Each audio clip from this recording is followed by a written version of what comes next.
로마서 11장 6절에서 12절까지 말씀. 성경으로 보실 분들은 제가 가진 성경, 신약성경 254쪽의 말씀입니다. 로마서 11장 6절에서 12절까지 말씀 제가 봉독해 올립니다. 만일 은혜로 된 것이면 행위로 말미암지 않음이니 그렇지 않으면 은혜가 은혜되지 못하느니라. 그런즉 어떠하냐? 이스라엘이 구하는 그것을 얻지 못하고 오직 택하심을 입은 자가 얻었고 그 남은 자들은 우둔하여 졌느니라. 기록된 바 하나님이 오늘까지 그들에게 혼미한 심령과 보지 못할 눈과 듣지 못할 귀를 주셨다 함과 같으니라. 또 다윗이 이르되 그들의 밥상이 올무와 덫과 거치는 것과 보응이 되게 하시었고 그들의 눈은 흐려 보지 못하고 그들의 등은 항상 굽게 하옵소서 하였느니라. 그러므로 내가 말하노니 그들이 넘어지기까지 실족하였느냐? 그럴 수 없느니라. 그들이 넘어짐으로 구원이 이방인에게 이르러 이스라엘에게로 시기나게 함이니라. 그들의 넘어짐이 세상의 풍성함이 되며 그들의 실패가 이방인의 풍성함이 되거든 하물며 그들의 충만함이리요. 아멘. 오늘 이 말씀 가지고 은혜가 은혜되지 못하게 하는 것들이라는 제목으로 함께 말씀을 나누기를 원합니다. 로마서 11장을 통해서 하나님의 은혜를 저희가 다시 한번 돌아보고 우리가 은혜로 살아간다라는 것, 우리가 세상에서 이것 가지고 살아라 저것 가지고 살아라 하는 것들이 얼마나 많습니까? 세상에서 이것만 있으면 내가 저것만 있으면 내가 정말 행복할 텐데 하는 것들도 점점 늘어나고 있어요. 과거에 우리의 선조들이 살았던 그 시대보다 지금의 필수품들이 더 늘어나고 있다라고 하는 것을 우리가 알고 있잖아요. 그래서 그때는 필요 없었던 것들이 지금은 이게 없으면 안 되는 것들이 너무 많아진 거예요. 인간이 살아가는 데 있어서 그 필수품들이 많아짐을 통해서 우리가 지니고 다니는 것들도 많아졌다라고 하는 것입니다. 그런 의미에서 한편으로는 우리 가운데 많은 것을 지니고 있지만 그러나 어쩌면 정작 중요한 것을 놓치고 잃어버리고 사는 것이 아니냐. 그게 은혜다라고 하는 거예요. 사실 은혜가 아니면 아무것도 아닌데 하나님의 은혜가 없으면 우리의 모든 수고도 다 헛될 수밖에 없는 것이 우리의 삶인데 어쩌면 은혜 이거 하나만 우리가 있어도 우리가 얼마든지 세상 가운데서 복된 인생을 사는데 은혜 말고 너무나 많은 것들을 우리가 구하면서 지니면서 또 장착해가면서 살아가고 있다라고 하는 것을 우리가 보게 돼요. 오늘 말씀을 통해서 지난 시간에 이어서 우리가 보고자 하는 것은 은혜라고 하는 것, 이것이 우리 가운데 꼭 필요한데 그래서 다시 한번 은혜를 저희가 돌아보는 이런 시간을 가지려고 하는 거예요. 6절의 말씀에 보면 이렇게 말씀하죠. 만일 은혜로 된 것이면 행위로 말미암지 않음이니 그렇지 않으면 은혜가 은혜되지 못하느니라 라고 말씀하세요. 하나님의 은혜 이거는 우리 가운데 행위로 되지 않는다는 거예요. 이 행위라고 하는 것은 율법적인 행위죠. 우리가 뭘 지킨다, 행한다 라고 하는 거죠. 그러니까 이스라엘 백성들이 이 율법의 행함 우리가 열심히 이 율법을 지켰던 자들도 있었거든요. 근데 그들의 실패가 어디에 있느냐라고 하는 거죠. 율법을 주신 하나님의 마음, 율법을 행하면서 율법을 주신 하나님의 마음을 닮도록 하나님께서 율법을 주신 것이거든요. 율법도 은혜로 주신 거예요. 그래서 이 율법이 나쁘다 하는 게 아니라 율법을 따라 행하는 가운데서 율법을 주신 그 하나님의 마음을 담는 자가 되라. 이것이 율법을 주신 하나님의 마음인데, 의도인데, 그들은 마음 없는 지킴, 마음이 없는, 이거를 행하면 복을 받겠지, 이거를 행하게 되면 나에게 뭔가 생기겠지 라고 하는 이런 부분들 속에서 율법을 지킨 거죠. 그러니까 율법을 지키는데 하나님이 없는 율법, 하나님이 없는 율법의 행위, 이게 문제였다는 거죠. 하나님은 율법을 주시면서 하나님과 함께하는 삶이 어떤 것인지, 하나님과 동행하는 삶이 어떤 것인지라고 하는 것을 율법을 지키면서 그들이 알기를 원했는데, 마음은 하나님께 전혀 없고 율법을 지켰다. 하나님, 내가 율법을 지켰습니다. 하나님, 내게 복을 주세요. 하나님께 자꾸 율법을 지키고 그 공로로 인해서 하나님께 청구서를 내밀더라는 거죠.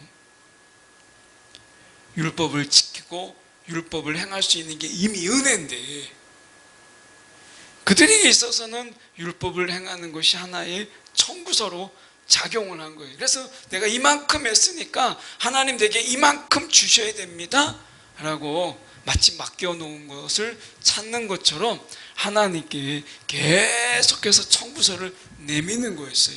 그런데 그들의 마음은 점점 하나님으로부터 멀어져 가고 하나님의 마음이 그들 가운데 하나도 없었다라고 하는 거죠. 그런 그들에게 하나님께서 말씀하시기를, 우리가 은혜가 은혜되지 못하게 하느니라. 그들의 이 행위의 공로가 결국 은혜되게 하지 못하는 거죠. 하나님의 은혜라고 하는 것은 결국 인간의 행위로서가 아니라 믿음으로써 응답하도록, 이게 하나님께서 우리 가운데 주신 하나님의 은혜예요. 하나님의 은혜를 우리가 반응을 하는데, 하나님의 은혜를 반응하는 데 있어서 율법의 행위가 아니라 믿음으로 우리가 응답하기를 원했다는 거죠. 그럼 믿음이 뭐냐? 라고 하는 문제가 생기죠. 내가 주님 믿습니다 라고 하는 것으로 우리는 믿음을 이야기하잖아요. 그냥 믿습니다를 외쳐라. 이게 우리가 믿음이라고 얘기하지만, 사실은 믿음이라고 하는 것은 하나님과의 이 관계예요. 그래서 우리가 하나님의 은혜를 우리 가운데 주셨다면 믿음으로 반응한다는 이야기는 그 은혜로 말미암아 내가 하나님께 더 가까이 나아가고, 내가 그 은혜로 인하여 하나님을 바라보고, 내가 그 은혜로 인하여 하나님을 닮고자 하는 이르는 마음, 내가 하나님과 더 깊은 친밀함으로 나아가고자 하는 이런 마음들을 우리가 통틀어서 믿음이라고 이야기해요. 그래서 하나님은 우리의 행위를 보고, 하나님은 우리의 행위를 다 아시죠. 그렇지만 하나님은 우리의 행위를 보고, 야, 이 사람이 선한 일을 행할지 악한 일을 행할지, 선한 일을 하다가 나중에 중도에 포기하고 악한 일을 할지 다 아시죠. 그런데 하나님께서는 그런 아시는 이런 것으로 택한 것이 아니라 하나님의 그 자유로움 속에서 우리를 택하셨어요. 그것이 무엇인지는 우리는 알 수가 없어요. 다만 우리의 행위를 미리 보시고 우리를 택하지 않은 것은 분명하다라고 하는 거죠. 왜? 하나님은 하나님의 은혜에 대해서 우리의 율법적 행위를 통해서 우리가 반응하는 것이 아니라 하나님의 믿음으로 우리 가운데 반응하기를 원하셨기 때문에 그래요. 말씀에 저희가 보면 이렇게 말씀합니다. 8절에 건너가서 보면 기록된 바, 이렇게 말씀하죠. 이사야 29장 10절의 말씀이죠. 기록된 바, 하나님이 오늘까지 그들에게 혼미한 심령과 보지 못할 이 눈과 듣지 못할 귀를 주셨담과 같으니라, 이렇게 되어 있어요. 근데 이사야 29장 10절에 가서 보면 사실은 너희 눈을 감기셨으니 그가 선지자들과 너희 지도자인 선견자들을 덮으셨음이라 이렇게 돼 있어요. 근데 여기에서 말하고 있는 지금 말씀하긴 혼미한 심령은 이사야에 사실은 나와 있지 않아요. 사실은 나와 있는 게 뭐냐면 여호와께서 깊이 잠들게 하는 영을 이렇게 돼 있어요. 깊이 잠들게 하는 영을 너희에게 부어주사 이렇게 되어 있는데 사도 바울은 이 부분을 혼미한 심령이라 이렇게 이야기했어요. 혼미한 심령. 이것은 결국 완악한 마음을 표현한 것인데 그들이 들어도 보아도 그들이 깨닫지 못하는 것을 이야기하는 것입니다. 하나님 말씀이 그들에게 주어지지만 그래도 그들이 보아도 보지 못하고 들어도 듣지 못하는 이러한 그들 속에서 깊이 잠들게 하는 영, 다시 말하면 혼미케 하는 영, 다르게 얘기하면 그들에게 이 완악하게 하는 이런 마음들을 그들에게 주어서 들어도 보아도 듣지 못하는 이런 것을 그들에게 허락하셨다라고 말씀해요. 처음에는 그들이 말씀에 거부가 있었죠. 처음은 말씀을 들으려고 하지 않고 말씀을 보려고 하지 않아요. 그런데 그 가운데서 하나님이 그들에게 더 벌하신 것이 들어도 듣지 못하고 보아도 보지 못하는 혼미한 영, 잠들게 하는 영을 그들에게 부어주셨다라고 하는 거예요. 그들에게 보내주셨다라고 하는 것입니다.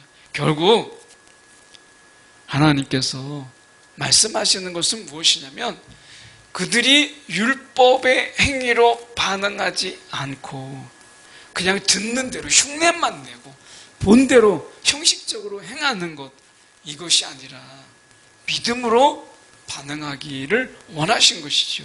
그래서 그들이 아무리 율법의 행위로 하나님의 은혜를 반응하려고 해도 더 이상 하나님이 그들에게 그것조차도 할 수 없도록 그들의 눈과 귀를 막으시는 것을 보게 돼요. 하나님이 어떻게 보면 하나님이 마음에 없는 가운데서 형식적으로 그리고 외식하는 그 마음으로 행하는 그것을 하나님이 참아 볼 수가 없기 때문에 그들에게 하나님이 혼미한 심령을 그들에게 부어주신 거죠.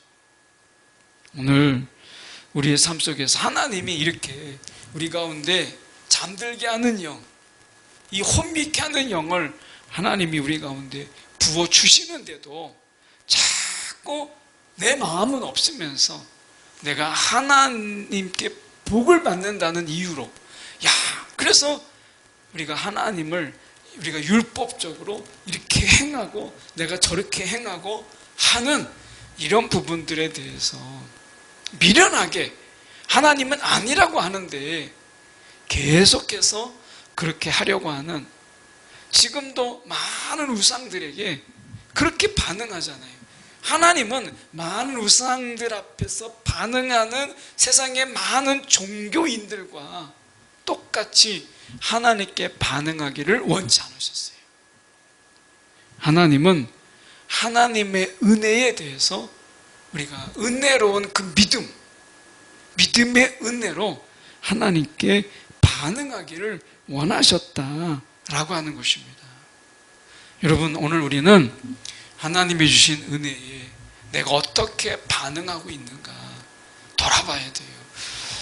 제가 네팔을 이렇게 갔다 오는 가운데 네팔에 많은 분들이 한국에서 왔다고 하니까 뭐 K-팝이나 아니면 K-컬처, 한국의 문화 이런 것들을 많이 관심도 갖지만 제가 간 곳은 이제 선교 차원에서 이제 교회들을 보고 목회자들을 보고 신학생들을 만나고 이런 이제 선교였잖아요. 그러다 보니까 일반인들보다 이제 예수를 아는 자들을 많이 만나는데 한국 교회를 닮고 싶다 이런 얘기를 정말 많이 했어요. 그런데 속으로 제가 너무 뜨끔한 거예요. 한국 교회를 닮고 싶다. 그런데 한국 교회가 어때요? 지금 이제 한국 교회가 하나님의 은혜에 대해서 은혜로 반응하는 방법을 잃어버렸잖아요. 하나님이 주신 은혜를 믿음으로 반응하는 것을 잊어버리고 우리가 하나님이 전혀 원치 않는 율법적 행위, 그래서 형식적인 예배, 형식적인 기도, 형식적인 신앙생활, 이게 얼마나 많아요. 그러니까 한국 교회를 그들에 담고 싶다. 한국의 이 부흥, 한국 교회의 부흥을 정말 담고 싶다. 이렇게 얘기하지만 막상 우리는 어떻게 해요? 한국 교회의 이제 쇠퇴를 바라보고 있잖아요. 제가 너무 마음이 뜨끔한 거예요. 그들이 롤 모델로 하는 한국 교회가 어디로 가고 있는가 라고 하는 부분들을 내내 고민하게 되었고, 그리고 스스로 질문하게 되었어요. 정말 기도하게 되었어요. 하나님, 한국 교회가 저 유럽 교회의 쇠퇴가 있었던 것처럼 한때 한국 교회가 유럽 교회를 바라보며 저렇게 신앙생활을 해야 되겠다 했던 유럽 교회가 이제 점점 쇠퇴하고 그들 속에서 신앙의 흔적만 남는 이런 유럽 교회를 우리가 똑같이 담고 있다면 전 네팔 교회 성도들이 얼마나 안타까워할까, 이런 생각을 해보게 돼요. 시편 69편 22절과 23절의 말씀에 보면 그들의 밥상이 올무가 되게 하시며 그들의 평안이 덫이 되게 하소서, 이렇게 이 말이 나와요. 자, 밥상이 배불름이 있어요. 이제 배가 불러요. 근데 그것이 올무가 되게 하시고 우리가 너무 평안한 거예요. 이 평안이 덫이 되게 하소서, 이런 구절이 있어요. 어떻게 하면 이 시편의 말씀에처럼 우리가 밥상이 우리의 올무가 되고 우리의 평안이 우리의 이 영적 생활에, 믿음의 생활에 덫이 된다면 얼마나 안타까운 일이겠어요. 오늘 말씀 속에서 이렇게 말씀해요. 11절의 말씀에 보면 그러므로 내가 말하노니 그들이 넘어지기까지 실족하였느냐? 그럴 수 없느니라. 그럴 수 없느니라. 이렇게 말씀하시잖아요. 그럴 수 없다. 이 하나님이 그럴 수 없다고 말씀하시잖아요. 우리가 그럴 수 없는 거죠. 우리는 그래서는 안 되는 거예요. 여러분, 저와 여러분이 열방을 향한 사명이 있더라고요. 나가서 선교하는 것도 중요하지만 오늘 우리가 사명이 있어요. 이 땅의 교회, 이 교회의 쇠퇴의 길을 막는 것, 우리가 배부름이 우리의 올무가 되고 평안이 우리가 덫이 되는 이 길을 막는 거예요. 우리가 배부르지만 더 부르짖고 더 영적 배부름을 위해서 우리가 부르짖고 평안함이 있지만 세상의 평안이 아닌 진정한 주님의 평안을 위해서, 세상의 평안을 위해서, 주님의 다스림 속에서 세상의 모든 열방의 평안을 위해서 우리가 더 목소리 높여 부르짖어야 될 사명이 우리 가운데 있다는 것을 다시 보게 돼요. 여러분, 이렇게 하면 쇠퇴한다가 아니라 배부름이 있고 평안함이 있지만 여전히 목마름이 있는, 영적 갈급함이 있는 한국교회의 모습을 이제 열방에 보여야 될 사명이 우리 가운데 있구나 하는 것을 다시금 돌아보게 돼요.